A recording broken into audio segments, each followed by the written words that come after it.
YCP senior నాయకులు, రాష్ట్ర కార్యదర్శి, రాష్ట్ర సీఈసీ సభ్యులు, ఆపదలో ఉన్న వారికి ఆత్మీయుడు, అనేక మంది హృదయాల్లో అన్నగా, శ్యామన్నగా, బాసుగా,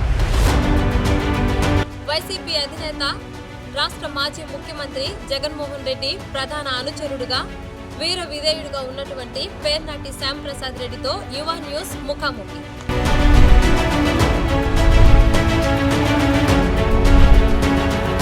నమస్తే సార్. నమస్తే అమ్మా.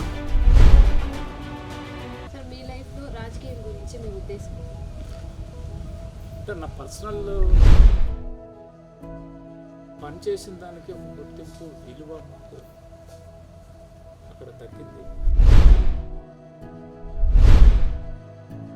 వాళ్ళందరూ హెల్తీగా, హ్యాపీగా ఉన్నప్పుడు ఎస్ మనం కూడా ఏంటంటే మనతో ఉండేవాళ్ళని హ్యాపీగా ఉంటారు, ఫీల్ అయ్యేవాళ్ళు. నిజంగా నేను నా లైఫ్లో నేను ఆ స్థాయిలో చేయగలనని నేను ఎక్స్పెక్ట్ చేయలేదు. ఫస్ట్ మాట్లాడే వర్డ్ జగన్మోహన్ రెడ్డి గారిని చూచాను.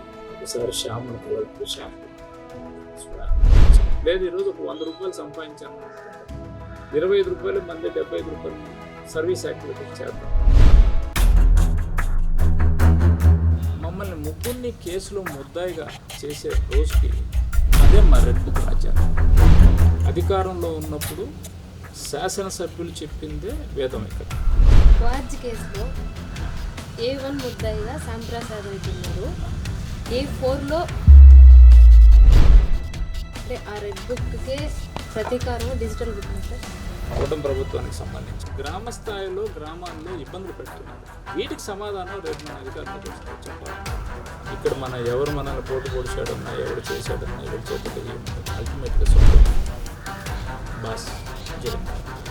ఈ పక్కంతా ఉన్న భూములు, ఆస్తులన్నీ మీవే అని. కొత్తపట్నం, కనుపూరు దాదాపుగా నాకు తెలిసి అంటే ఒక 8,000 ఎకరాలు ఉండొచ్చు అని అనుకుంటాను. అంటే మీ అనుచరులు వాళ్ళందరికీ మీరు ఇచ్చే సందేశం అంటే నా కాన్సెప్ట్ ఏంటంటే